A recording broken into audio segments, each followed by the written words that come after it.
The sky above Geneva turned black at exactly 1447 Universal Time, not from clouds or eclipse, but from 300 alien warships dropping out of hyperspace in perfect formation.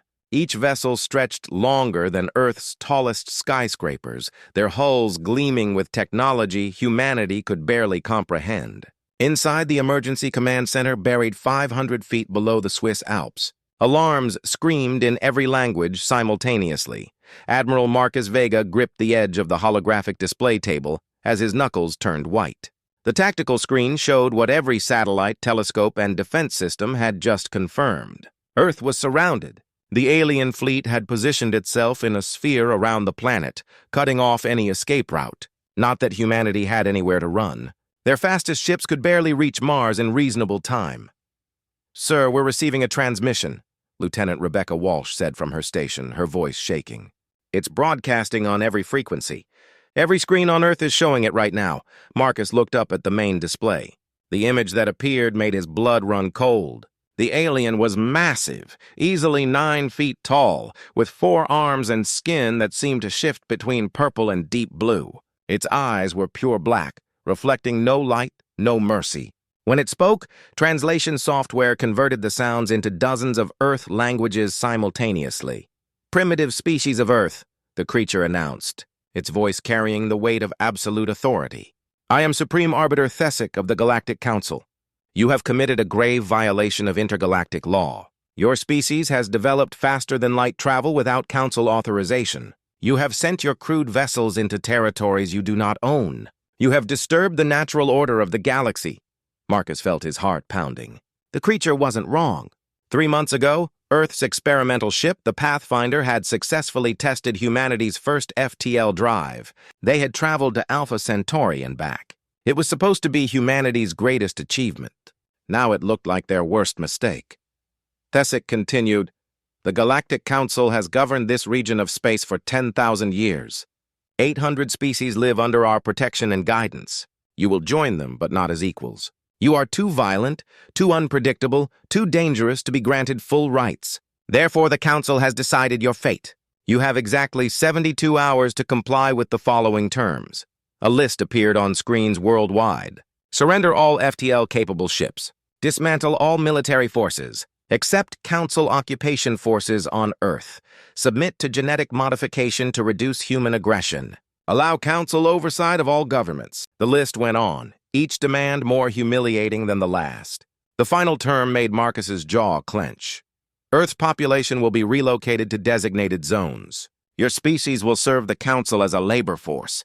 You will build our ships, mine our resources, and earn your place in galactic society through service. Refuse these terms and we will sterilize your planet.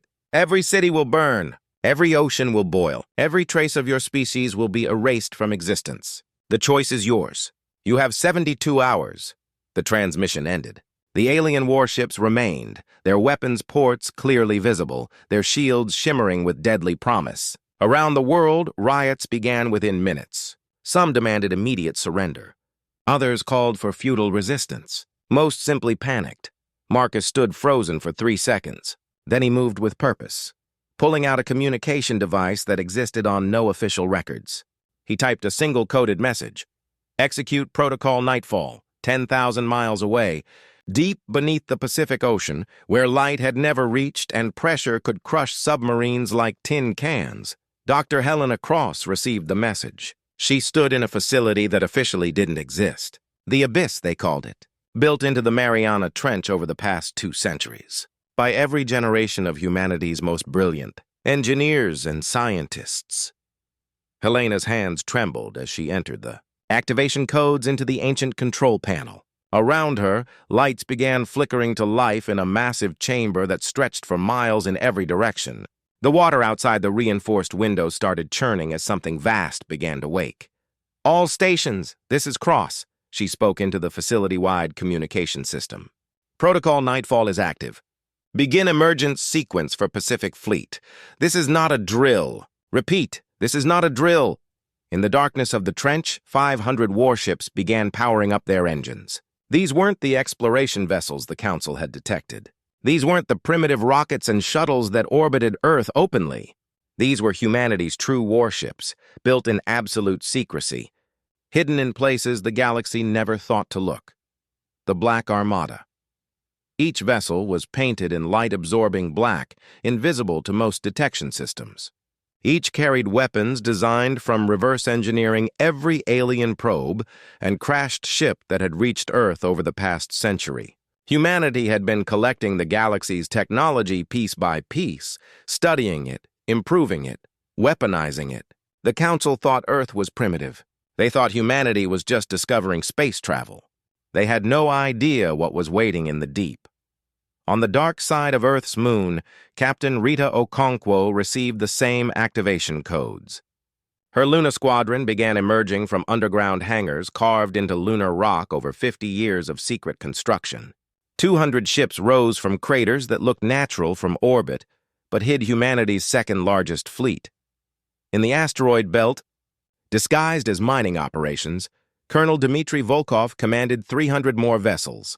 They had been hiding among the rocks for decades, their crews rotating in secret, their presence explained away as industrial equipment. Marcus watched his tactical display as confirmation signals began appearing. The Black Armada was waking up. 2,000 ships in total, spread throughout the solar system, all built for this exact moment. Humanity had known first contact would eventually come. They had prepared for the worst-case scenario. They had been right to prepare. "Sir," Lieutenant Walsh said quietly, "what do we tell the people?" Marcus stared at the countdown timer on his screen. 71 hours, 58 minutes remaining. "Tell them nothing yet," he replied. "Let the Council think we're panicking. Let them think we're weak. We need time to position our forces." He opened a channel to every Black Armada commander simultaneously. "This is Admiral Vega. The galaxy thinks we're primitives. Let's show them what humanity really is."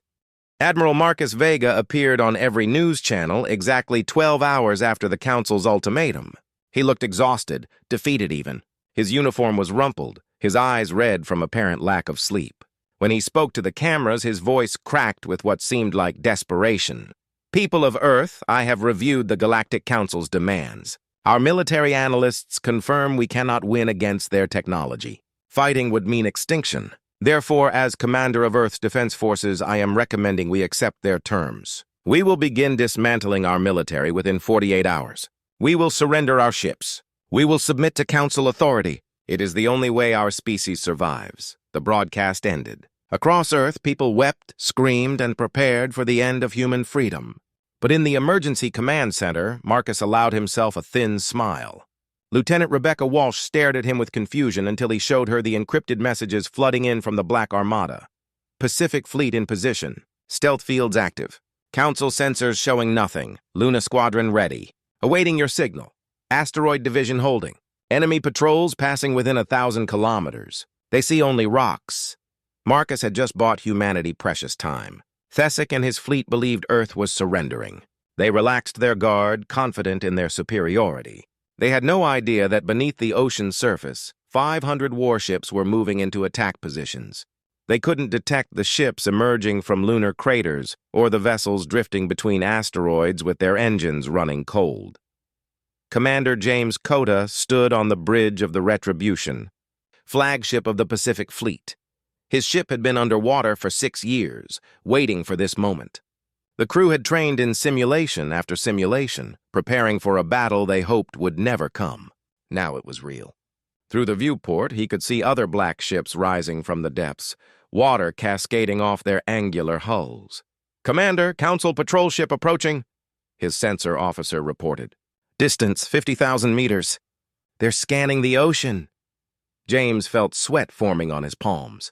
The stealth technology was untested against Council sensors. It worked against Earth's detection systems perfectly, but the aliens had technology centuries more advanced. If they were discovered now, before the fleet was in position, the element of surprise would be lost.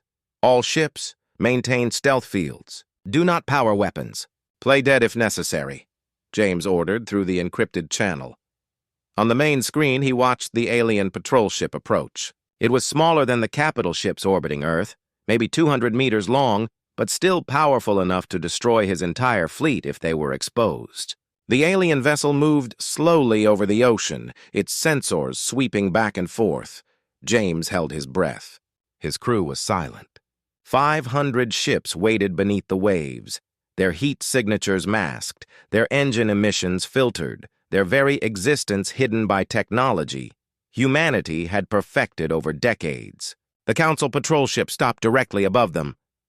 "Sir, they're intensifying their scans," the sensor officer whispered. They might have detected something. James made the hardest decision of his life. "Do nothing. If they find us, we fight, but we do not give ourselves away." The alien ship hovered for 90 seconds that felt like hours. Then it moved on, continuing its patrol pattern. James released the breath he had been holding. Humanity's stealth technology had just passed its first real test. On the moon, Captain Rita Okonkwo faced a different challenge. Her Luna squadron had successfully emerged from the underground hangars, but now they needed to position themselves on Earth's far side without being detected. Council ships regularly swept the lunar orbit. One mistake would expose everything.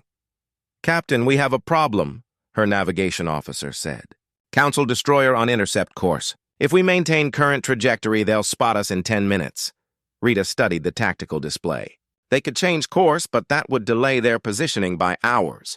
They could power down and drift, but the destroyer might spot them anyway. Or they could use the experimental stealth maneuver that had only been tested twice in simulation. "Execute Ghost Drift," Rita ordered. "Cut all power except life support. Redirect all energy to stealth field. Make us invisible." The Nighthawk and her sister ships went completely dark. They became floating rocks in space, indistinguishable from lunar debris. The Council destroyer approached, its massive bulk blocking out stars. Rita watched through the viewport as the alien ship passed within 200 meters. Close enough to see its weapon ports, close enough to count its sensor arrays, close enough to die if anything went wrong. The destroyer continued past, its crew never knowing that 200 human warships were hiding in plain sight.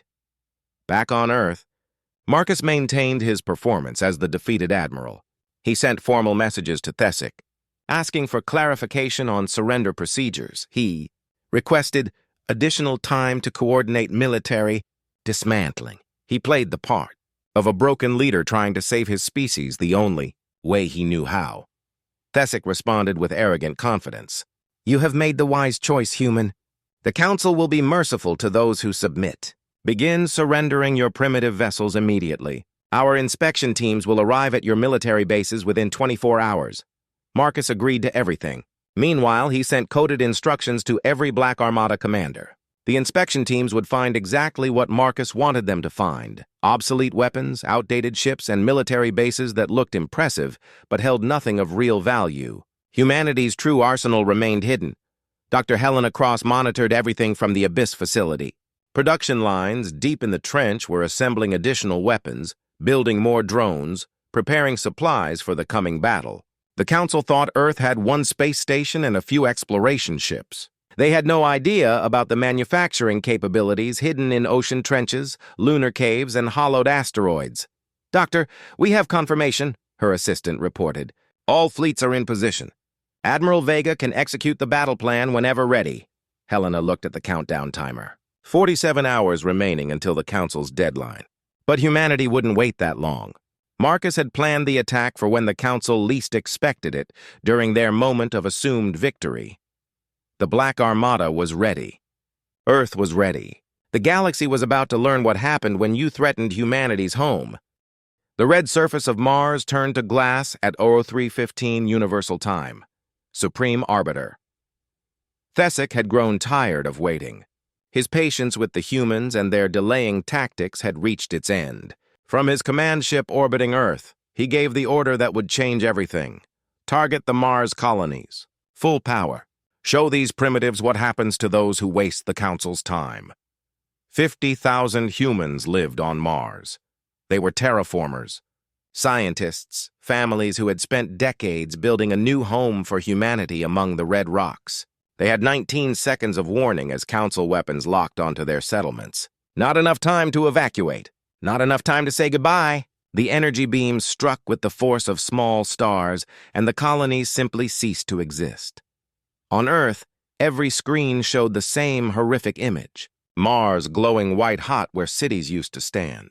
Then Thessic's face appeared, his black eyes showing no remorse.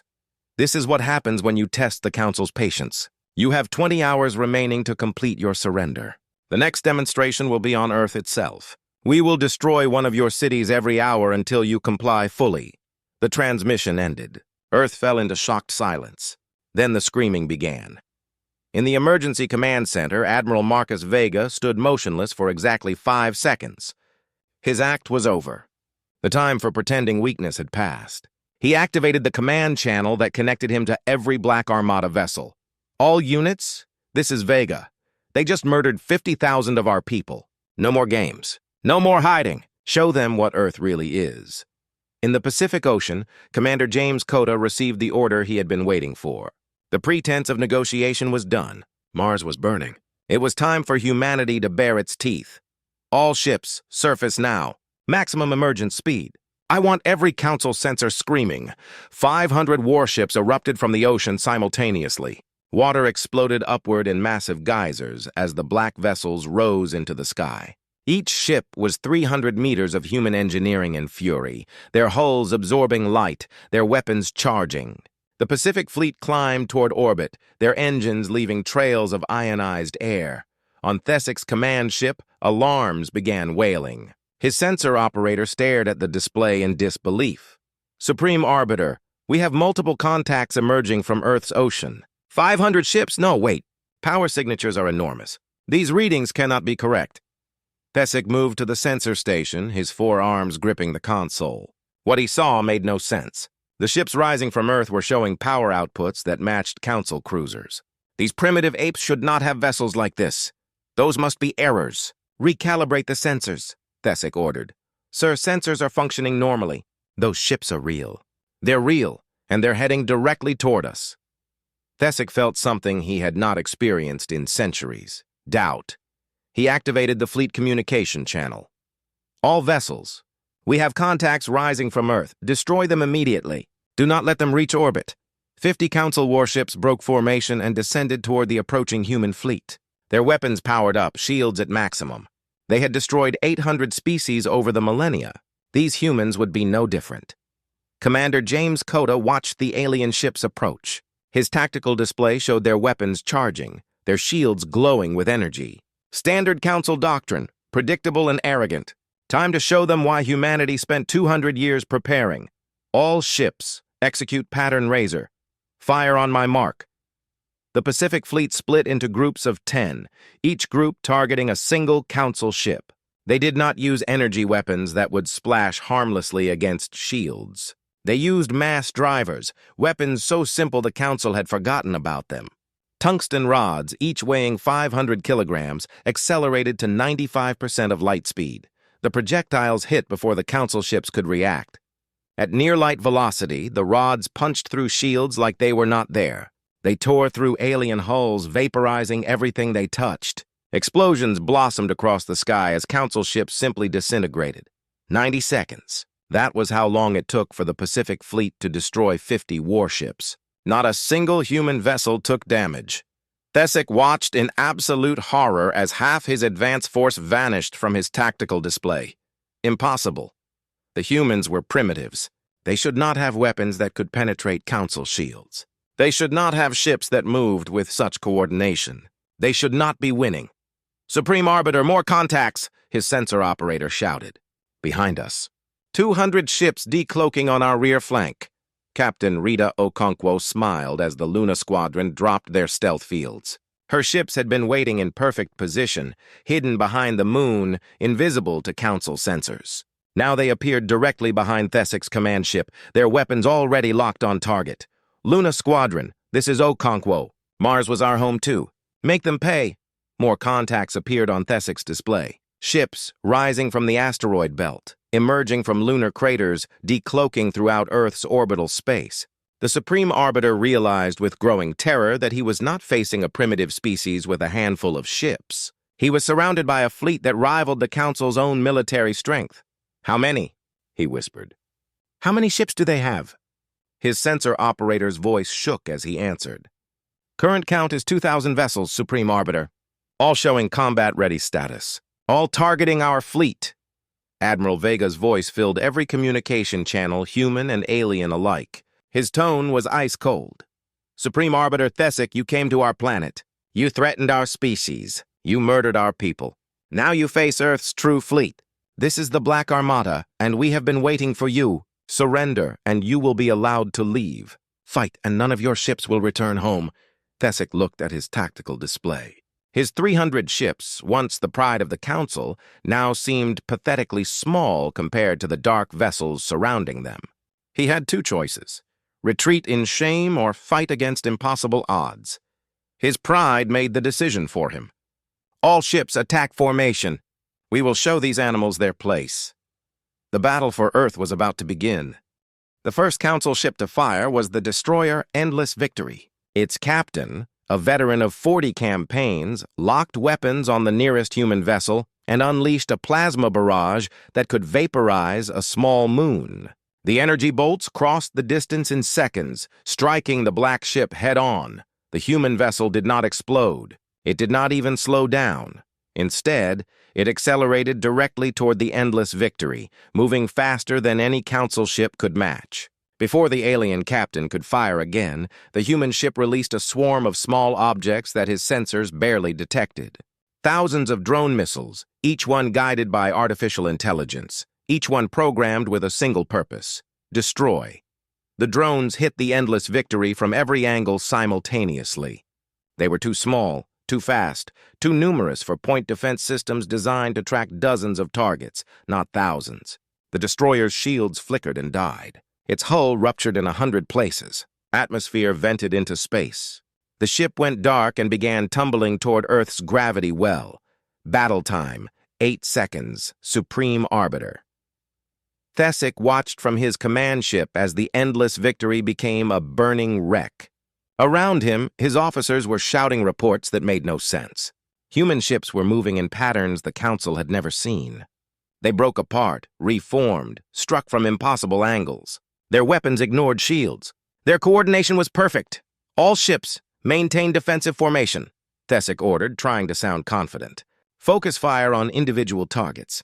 Concentrate our power," but the Black Armada was not fighting the way the Council expected. Commander James Coda's Pacific Fleet executed a maneuver humanity had named after Earth's deadliest predators. The ships moved like wolves, separating lone Council vessels from the main fleet, overwhelming them with numbers before moving to the next target. "Target the cruiser on bearing 270, James commanded. "All weapons, fire." 50 human ships fired simultaneously on a single Council cruiser. Mass driver rounds moving at near-light speed, quantum missiles that phased through shields, and good old-fashioned nuclear warheads. The alien ship's defenses were designed to stop energy weapons and conventional missiles. They were not prepared for tungsten rods that simply punched through every defense like they were paper. The cruiser exploded, taking 2 nearby escort ships with it in the blast. Captain Rita Okonkwo's Luna Squadron demonstrated different tactics entirely. Her ships had experimental quantum drives that let them briefly phase out of normal space. To the Council, it looked like teleportation. Human ships would appear, unleash devastating firepower, and vanish before return fire could be calculated. "Ghost Protocol active," Rita announced to her squadron. "Phase in 3, 2, 1, now." 20 ships materialized directly behind Thesic's battle line. They fired at point-blank range into the engines of Council dreadnoughts, crippling them instantly, then phased out before the aliens could respond. 30 seconds later, they reappeared on the opposite flank and repeated the attack. Thesic's tactical display was a nightmare of red icons indicating damaged or destroyed ships. In 20 minutes of combat, he had lost 90 vessels. The humans had lost 3, and those only because their captains had taken insane risks to protect damaged allies. "This is impossible," Thesic said, his voice hollow. "They are primitives. They should not have this technology." Colonel Dmitry Volkov's asteroid division joined the battle, his 300 ships emerging from the belt like avenging angels. They carried weapons the Council had never imagined because they came from a species that had spent thousands of years perfecting the art of killing each other. "All ships, deploy the Hellstorm packages," Dmitry ordered coldly. The human ships released millions of tiny spheres that spread throughout the battlefield. Each sphere was a miniature fusion bomb, barely larger than a baseball. Individually, they were harmless against Council shields. But when 50,000 detonated simultaneously around a single target, they created a pressure wave that collapsed shields from pure kinetic force. Then the real weapons got through. Council formation after formation shattered under the assault. Their captains had trained for wars against enemies who fought with honor, who followed established tactics, who respected the rules of engagement. Humanity respected none of these things. Earth's warriors had learned warfare in trenches and jungles, in bombed cities and irradiated wastelands. They knew only one rule: win or die. Admiral Marcus Vega watched the battle from Earth, his command center filled with cheering officers as Council ships fell by the dozens. But he remained focused on Thessic's flagship. The Supreme Arbiter was trapped, surrounded, and facing annihilation. Vega knew what cornered animals did when they had no hope of escape. His worst fears were confirmed when Thessic's ship suddenly powered down all weapons and shields, diverting every ounce of energy to a single system in its core. "Sir, we are detecting a massive energy buildup in the flagship," Lieutenant Rebecca Walsh reported. Her voice panicked. "It matches the signature of a singularity bomb." Marcus felt ice flood his veins. A singularity bomb created a miniature black hole that would consume everything within 1,000,000 kilometers. Earth's moon would be destroyed. The debris field would bombard the planet for decades. "Billions would die. Thessic, you madman," Marcus whispered. "If he cannot win, he will take us all with him." The flagship's communication system activated one final time. Thessic's face appeared, twisted with rage and madness. "You think you have won, humans? You think you can defy the Council without consequences? My ship's singularity core is set to detonate in 60 seconds. Your moon will die. Your planet will be scorched. You will remember this day as the moment your species ended." The countdown appeared on every screen. 59 seconds, 58. The Black Armada was too far away to stop it. Council singularity bombs were protected by armor that could withstand anything short of another singularity weapon. There was no way to shut it down. No way to prevent the detonation, except one. Lieutenant Michael Torres commanded the Defiance, an experimental ship carrying technology so unstable it had been held in reserve throughout the battle. A spatial displacement drive that could theoretically teleport a ship across short distances. It had been tested twice. It had failed both times. "This is Torres to Admiral Vega," Michael said calmly. "I can stop the bomb, but I will not be coming back." Marcus understood immediately what the young officer intended. "Torres, that drive has never worked properly. It could kill you before you even reach the target." "Then I will die trying, sir. Better than watching Earth burn." Michael was only 26 years old. He should have had decades ahead of him.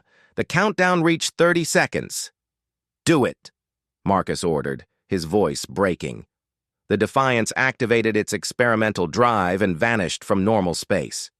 The Defiance materialized inside Thessic's flagship with a sound like reality tearing apart. Lieutenant Michael Torres felt his ship shake violently as the experimental drive scattered atoms across 2 locations simultaneously. Half his systems failed instantly. Emergency alarms screamed. But he was exactly where he needed to be, inside the Council flagship's bridge, his vessel occupying the same space as Thessic's command chair. The Supreme Arbiter had won. Second to realize what was happening, before the physical impossibility of 2 objects existing in the same location caused catastrophic structural failure. The flagship's hull buckled inward. Thessic's body vaporized.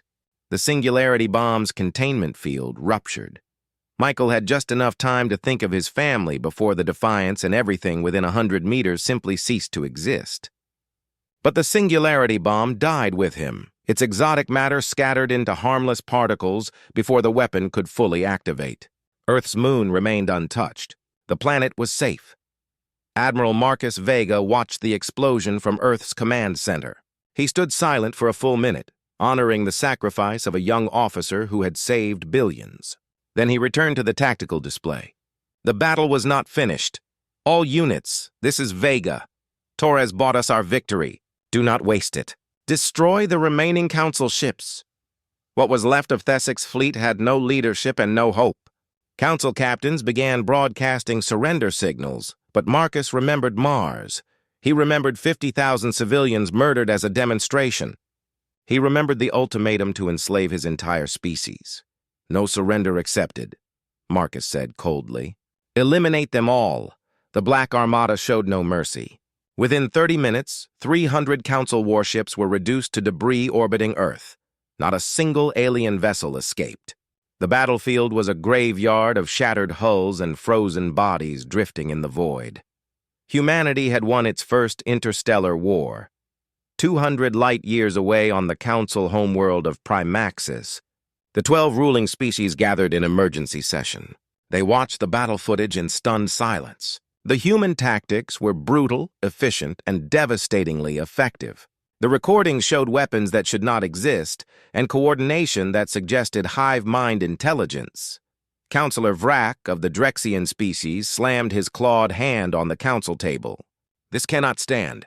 Send the Grand Fleet, 10,000 ships. Wipe these humans from existence before they spread." But Counselor Marina, eldest of the Assembly, studied the data with ancient eyes that had seen empires rise and fall. "Look closer, Vrak. Look at how they fight. These are not primitives who stumbled onto advanced technology. These are apex predators who have been preparing for us. How long have they watched us? How long have they been ready?" "It does not matter," Vrak snarled. "They destroyed a council fleet. They must be punished." Marina shook her head slowly. "They destroyed a fleet that came to enslave them. They defended their home, and now they have sent ships to our system." Alarm spread through the council chamber. "What?" 50 human vessels entered Primaxis orbit 2 hours ago, Marina explained calmly. "They bypassed our defense grid as if it did not exist. They are currently hovering above our capital city. They have not fired a single shot. They are waiting." The council fell silent. Their impenetrable defenses, designed over 10,000 years, had been useless against human technology. 50 ships did not sound like many, until you realized they had traveled 200 light-years in hours and appeared in your home system without warning. Admiral Marcus Vega's face appeared on the council's main display. He looked tired but unbowed. His uniform still bore traces of battle dust. When he spoke, his voice carried across the galaxy. "Honorable Council, I am Admiral Marcus Vega of Earth. You sent 300 ships to make humanity kneel. We destroyed them all. The 50 ships above your homeworld are a demonstration. We could have sent 2,000. We could have done to Primaxis what you did to Mars, but we are not you." He paused, letting his words sink in. "For 200 years, humanity has watched your species patrol our borders. We saw how you treated other races. We saw the arrogance, the cruelty, the assumption that you were superior. So we prepared.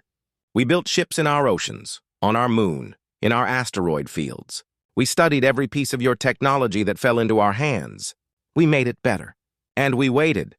Vrak started to speak, but Marina silenced him with a gesture. She wanted to hear what the human had to say. "Here are your options," Marcus continued. "Leave Earth alone. Trade with us as equals. Recognize our sovereignty. Do this, and we will coexist peacefully. Test us again and learn why we built an armada painted black. We wanted you to see death coming." The council chamber erupted in argument. Some demanded war.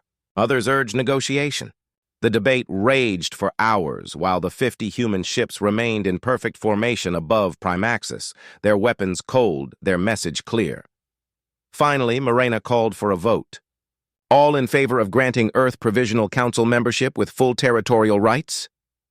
The vote was 7-5, barely passed. Half the council feared humanity. They should. Marcus accepted the offer, but added one final condition. "The Black Armada remains active and ready. We will take our place among the stars, but we will never be defenseless again." He closed the transmission and turned to Lieutenant Rebecca Walsh. "Order the fleets to maintain combat readiness. Keep the production facilities running. We won this battle, but the galaxy is vast." Dr. Helena Cross stood in the Abyss facility, watching new vessels emerge from the construction bays. The Council did not know about the 8,000 additional ships being built throughout the solar system. Let them think 2,000 was humanity's full strength. Marcus was right to stay vigilant. Deep space monitoring stations at the galaxy's edge had detected something 3 days ago. A signal from the void between galaxies, not from the Council. Something older. Something that made Thessic's fleet look like a minor inconvenience. The message was simple, terrifying, and impossible to ignore. 4 words in a language that predated the Council by millennia. The Devourers are coming. Marcus looked at the deep space scans and smiled grimly. The Council had been humanity's training exercise. The real war was about to begin, and when it did, the galaxy would be grateful that Earth had built the Black Armada.